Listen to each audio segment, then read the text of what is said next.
Okay, so we're going to go into the Baroque period now, and this starts roughly 1600 with the invention of opera. And we're going to have a piece. It's called, I believe, When I Am Laid to Rest, and it's from the opera Dido and Aeneas, which is from Roman mythology. Aeneas is the one who purportedly to have founded the great city of Rome on the Seven Hills.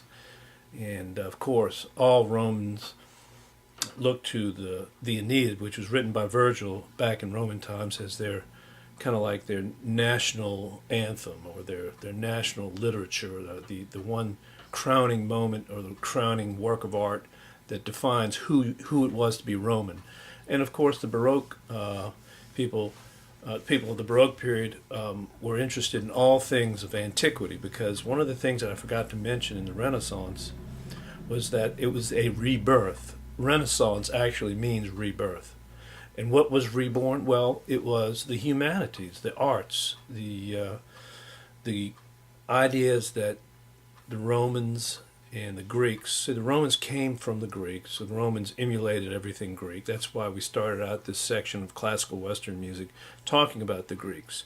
So the Romans conquered way more than the Greeks did, and they came after the Greeks. And of course, their empire started before 0 AD, before Jesus Christ, and about 200 years before, and then of course on up 400 years into the new millennium, the 5th century AD. And so, by the time the Renaissance came on, this awakening occurred and went on into the Baroque period, where people started to recognize and become more literate. And as a matter of fact, the Gutenberg Bible was printed in the 15th century. It was the first book to be printed on a printing press, movable typeset printing press, which was a huge invention, because now people are starting to become more educated, and people are starting to broaden their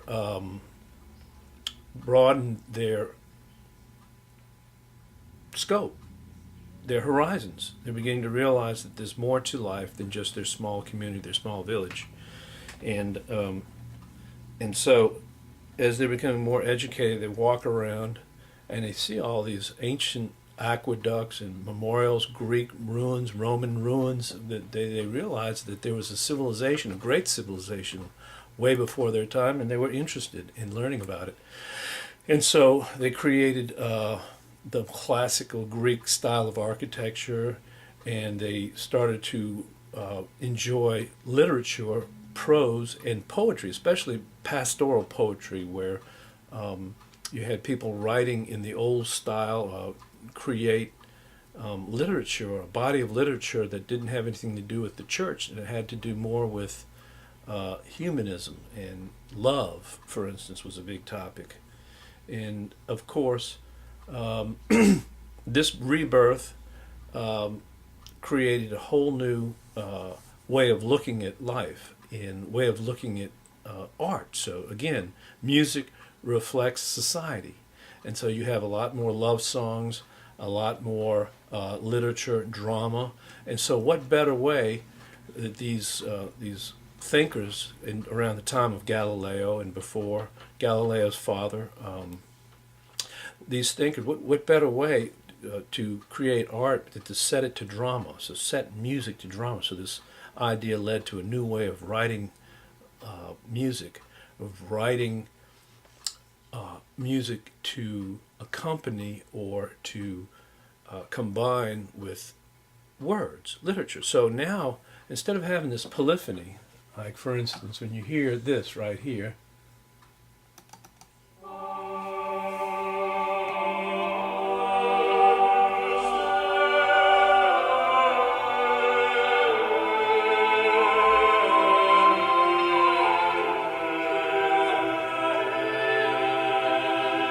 which was the old style.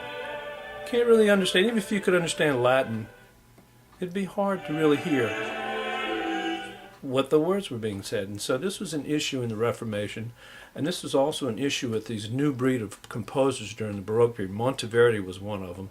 Monteverdi actually wrote in his treatise, he wrote madrigals, and in his treatise are the introductory preface to his book 7 of his madrigals. He wrote that there were actually two styles. One was the old style, which you just heard,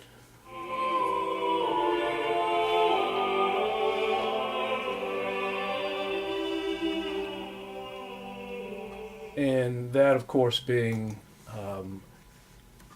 equal-voiced, imitative polyphony of the Renaissance. This was the learned style, this was the old style, and Monteverdi said, well, wait a second, we have other needs in music. We need to be able to write music that accompanies words, dramatic text, text that convey emotion. And, of course, the Renaissance composers, this being an age of classical restraint, equanimity, balance, those human emotions would have been inappropriate. But during this Baroque period, 1600s, the first opera was written by Monteverdi, the first complete opera published, and it was about the Greek myth Orpheus. Orpheus in Eurydice. It's a story of Orpheus, who was a demigod, part man and part god, who was supposedly god of music, or he was a demigod of music. He was supposed to have been the most renowned musician ever, and he played the lyre and he sang, and they were out one day partying out in a typical pastoral setting, out in the countryside where these Renaissance patrons would have loved to idyllically visualize themselves, in having a picnic, and she gets bitten by a snake, a serpent or a viper, and she dies and goes down to the underworld. Well, Orpheus is determined to go down and get down to Hades and retrieve his bride. And so he goes down there and he appeals to the god of the underworld, and he relents. So there's this great aria, this great moment in music where Orpheus plays and persuades. He could move a rock. He could move anybody to do what he wanted them to do. So, of course, he wants to get Eurydice back, and the god of Hades, I forget who that was, must have been Thanatos. Well, anyway, it doesn't come to my mind, but the god of the underworld, who is sovereign over all the dead, releases Eurydice under one condition, and that is that as Orpheus goes back, that he doesn't look back to see if she's following. Well, that's the old story, Lot in the Pillar of Salt, when his wife looks back at Gomorrah in the Bible. Anyway, he does, and he loses his love forever.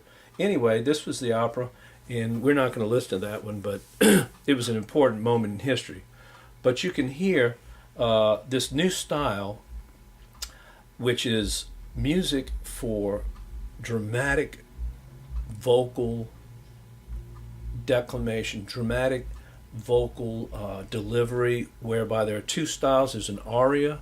The aria is the one that's lyrical and it's metered. You'll feel usually in 3, 1, 2, 3, 1, 2, 3, and it's a moment in the opera where all the action stops and where the lead role, or the protagonist, the hero of the story, stops and sings about how she or he feels.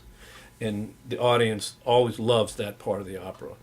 The recitative is the other style that was developed in this period, along with the aria, and the recitative was more of a non-metered, kind of a declamatory style, more declamatory, where they're just speaking like I'm speaking right now, except that I would be singing tones. So really it's used more to advance the action.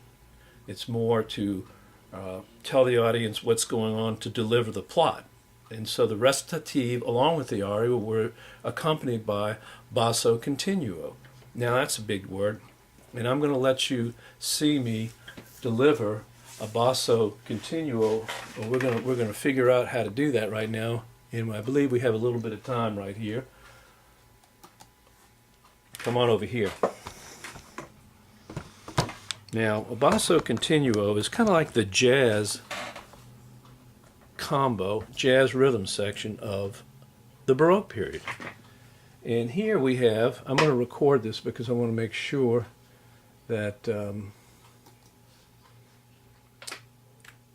that we can add to it as we go. So we're going to do the bass line right now, and that's the definition of a basso bass line, continuo. So a bass instrument could be anything, could be a low lute, theorbo, could be a viol instrument that you play like a cello or a bass viol, or it could be the pedals on an organ, it could be a bassoon, anything low. And here we have an example of a low sound. Now I'm going to put on the click track, and we're going to go ahead and record this aria.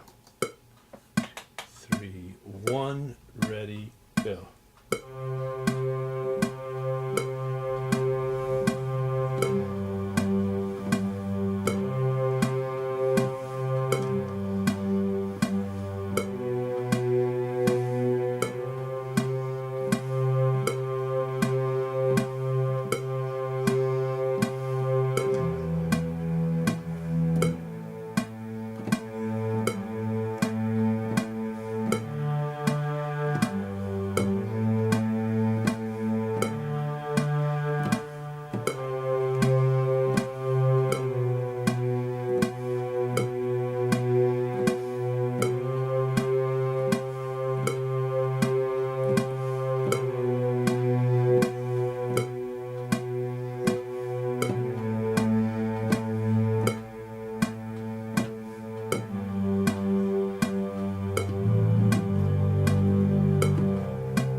Okay, so that was the bass line, and for the next lecture, we'll add to that.